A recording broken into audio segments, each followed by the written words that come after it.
Are you a current or future physician assistant wanting to learn more about finances?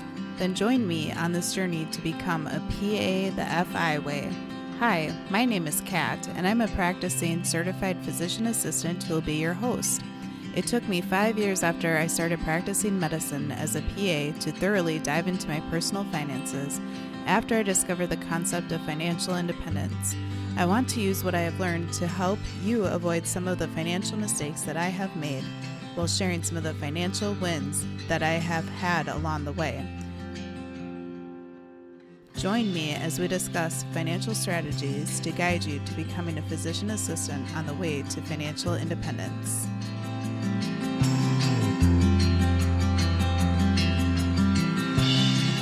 Welcome back to the PA the FI Way podcast, the podcast for PAs interested in learning more about personal finance as they strive to reach financial independence. I'm your host, Kat, and on today's episode, we have a very special guest, Kristin Burton, who is a certified PA and founder of Strive with Kristin. I have enjoyed meeting another PA who is also teaching other PAs as well as other healthcare professionals about financial independence.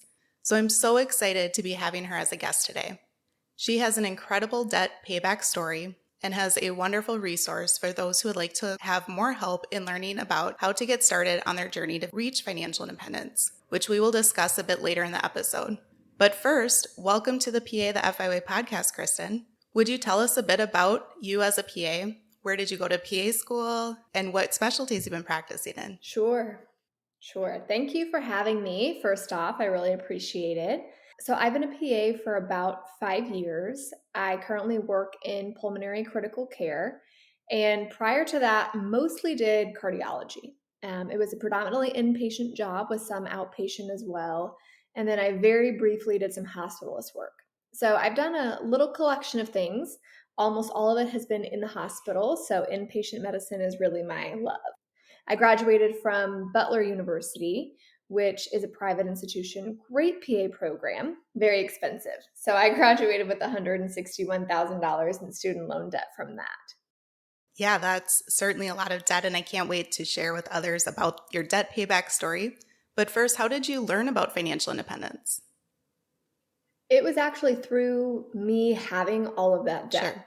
So there was a big blessing in disguise and silver lining to me graduating with all of that debt, really having to dig into what I was going to do to deal with it. And then along that journey, really of like reading just personal finance blogs and personal finance books, I learned about financial independence along the way. Okay. And when you had that $161,000 in student loan debt, you took immediate action to implement a game plan to tackle those student loans. You were able to pay that debt off in 16 months, which is absolutely amazing. How were you able to do that? Well, really, it all started right after graduation. I really was a poor planner during PA school, and I didn't know really how much student loan debt I had even accrued until I sat down sometime around graduation and added it up. So at that time, I became really overwhelmed. I went through a period where I was like depressed about it, ultimately decided I need to make a plan. And so before I had even really earned my first paycheck, because, if you're a fellow PA, there's this long waiting period of getting your license and getting credentialed and all of those things. I had decided that we were going to attack this as quickly as humanly possible. So I'm married. I was married then as well. And my husband and I decided that we would live on his entire income, actually a little bit less than that even, and put everything else towards student loans.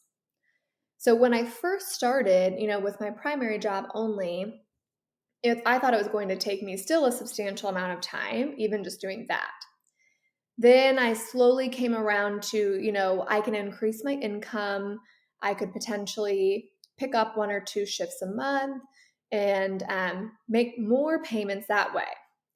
And then as we started that process and I started to see progress and see the student loan balance coming down, I realized wow, I could go crazy. I could work a ton for a very short period of time and get this completely taken care of.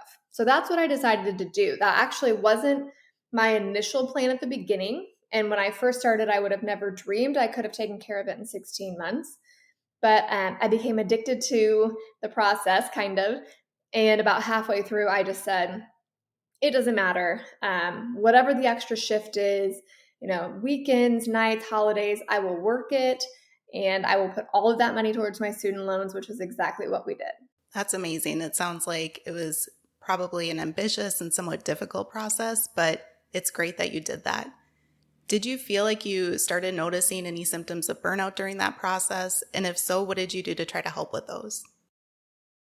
Yeah, of course. Anytime you go through a season where you're working a lot, whether it's in a PA program and you're working in terms of studying or, working extra because there's a global pandemic or whatever it is, burnout is a very real thing. So over the years, I've learned my own little tricks that work for that.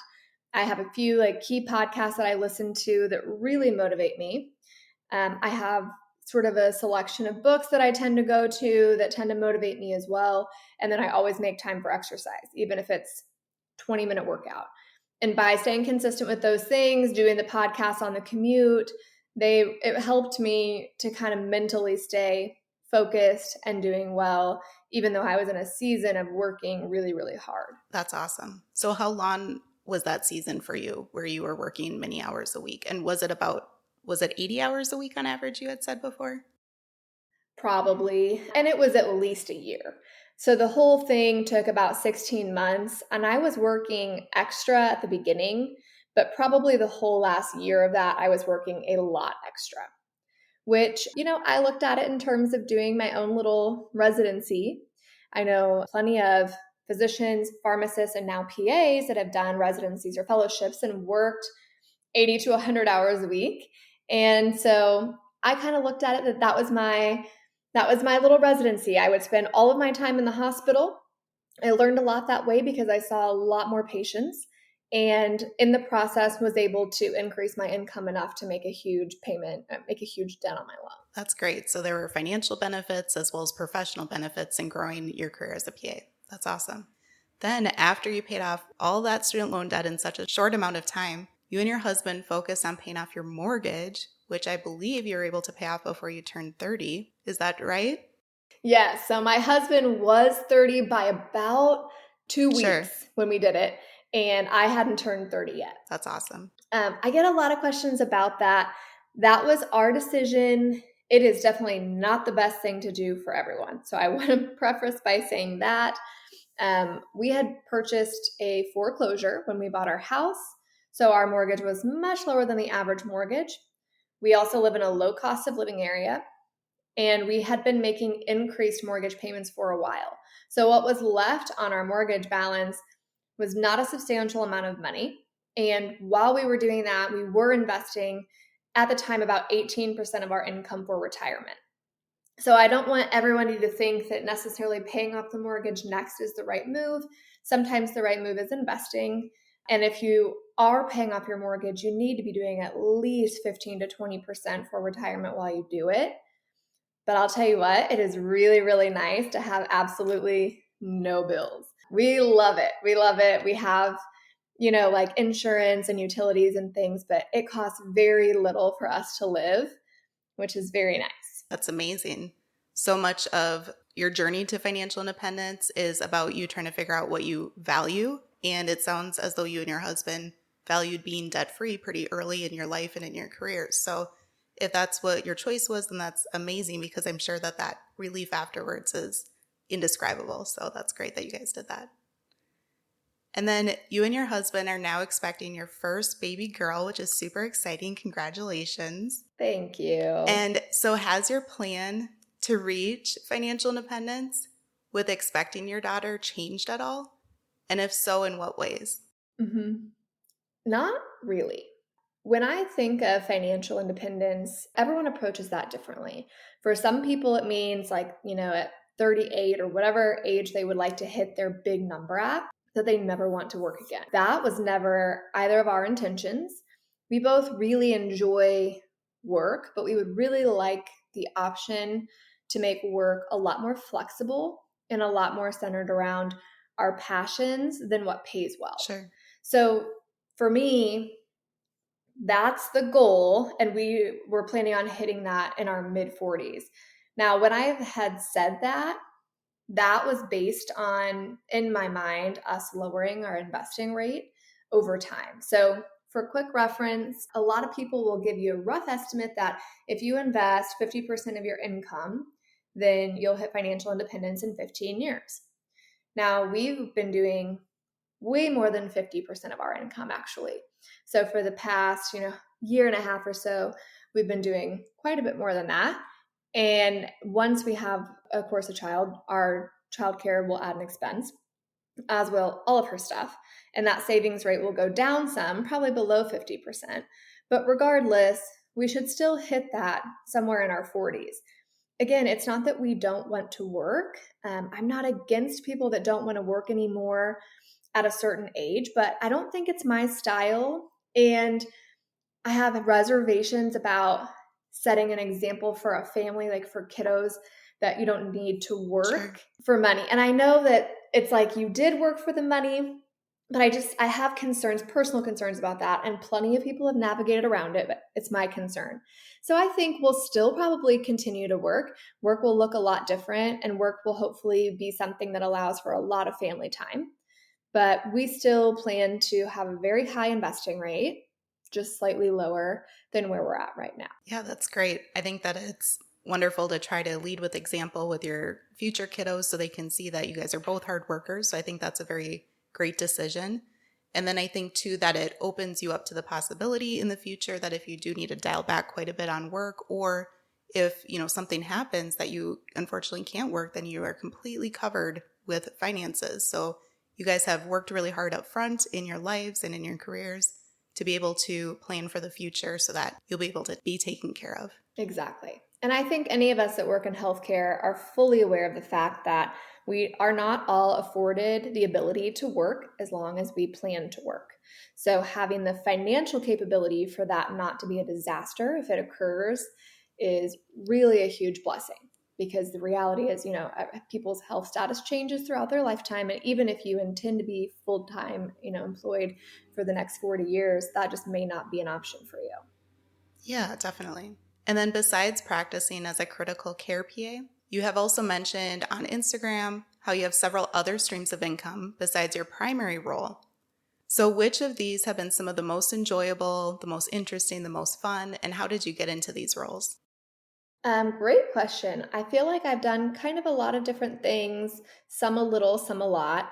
Hands down, the most fun thing I've done has been my business. I just enjoy it. I enjoy talking to other people in similar boats who often are discouraged and hopefully feeling like maybe I've, left some sort of positive impact in the world. So that's the most fun. I've done a bunch of moonlighting, which is fun per se. It just depends. If you're in a season of burnout, then picking up an extra shift doesn't always feel good. So I would rank that a little lower. I've done some adjunct faculty work, which, being totally honest, if you're looking at hourly rate for increasing your income, is not the most lucrative, but really a lot of fun. Sure. And again, you feel like maybe you're leaving kind of a positive impact, hopefully, on the students. And then I've done some expert witness work, which actually has been really enjoyable. I've had a really, really good time reviewing some cases and kind of imagining if that person, rolled up into my ICU, what would I do if I were in their shoes, and thinking through that. So it's one of the great parts of being a PA is that our profession is very multifaceted.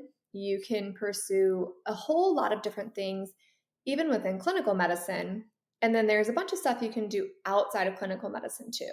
So I speak for LifeVest, which is a medical device, and really enjoy doing that and get to meet a lot of people and network. So there are all sorts of avenues you can take. Whether you pursue those full-time or part-time or to what level is completely up to you. And, maybe you're in a season where you do more, which I probably was. And then once we have a little girl, I'll be in a season where I'll do less, and that's okay.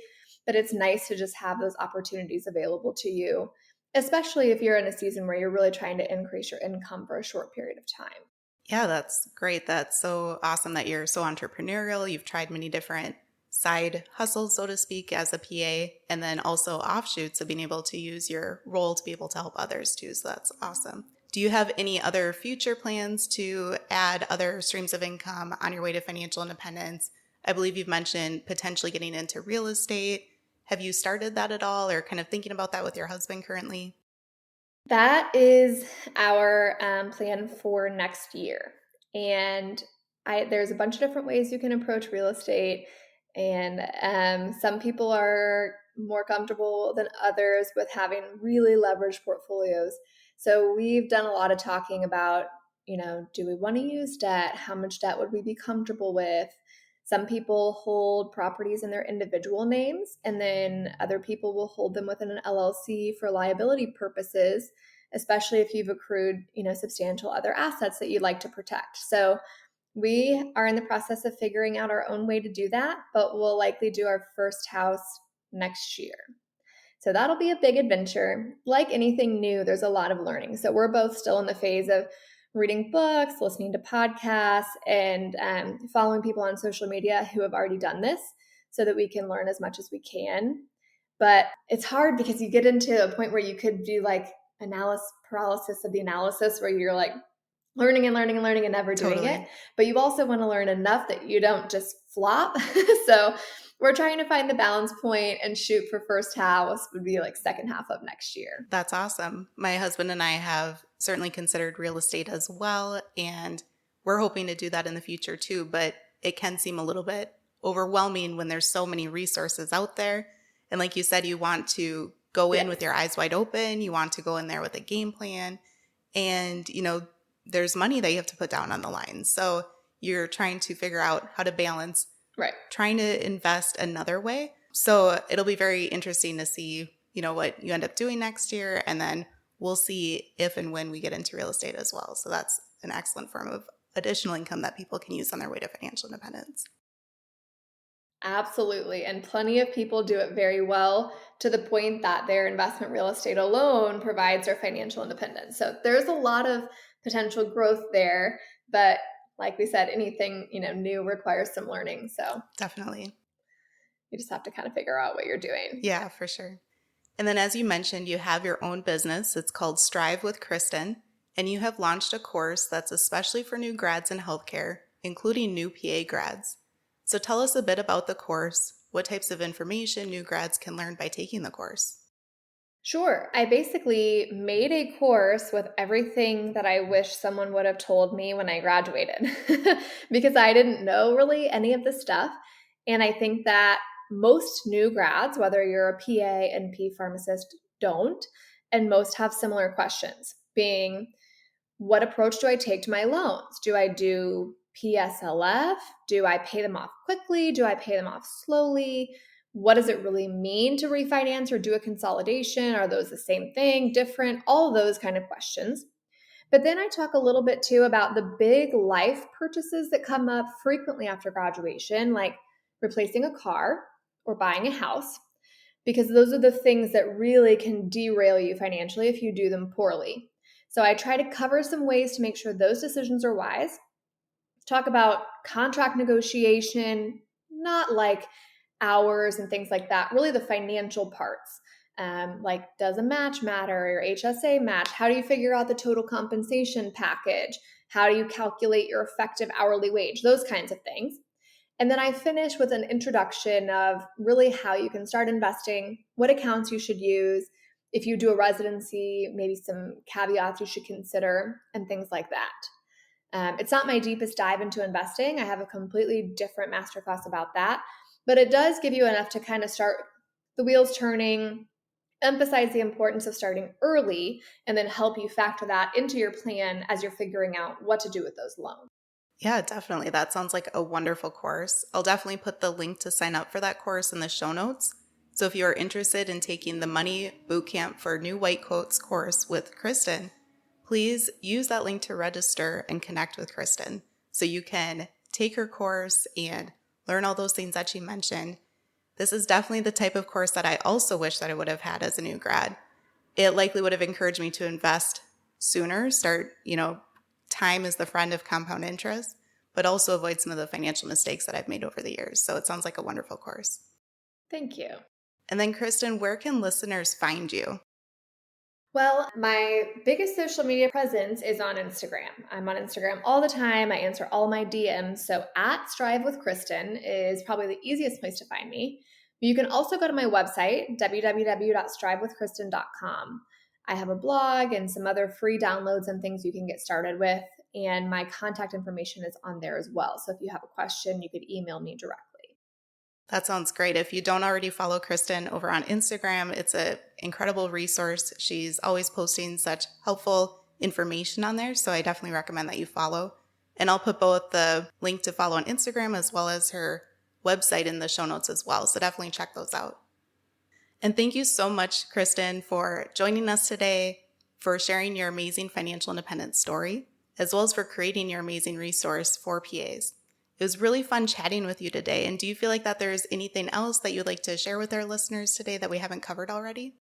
No, I just want to thank you for doing this podcast and for being a resource for other healthcare professionals who probably don't know a lot about financial independence and can be encouraged by hearing from you and all the people that you talk with about how this is really genuinely possible for the average person, even with their student loans, even with all of the messy stuff that comes along with life and money, that, with time, like you mentioned, with compound interest, this is something that's very, very possible for all PAs and other healthcare professionals. So thank you for what you do. And again, thank you for your Instagram presence as well, always sharing value. And I very much appreciate you having me on here today. It was a ton of fun. So to the listeners, if you've gotten value out of today's episode, please share it with other new grad PAs that you know, such as your friends from PA school or other colleagues. Don't forget to subscribe to the show for future episodes and leave a review to share the things that you enjoy about the podcast. It'd be thoroughly appreciated, as it will help other current and future PAs find this information about how to become a PA the FI way. So have a wonderful rest of the day and enjoy the upcoming weekend. And thanks again, Kristin. I really appreciate it. Thank you.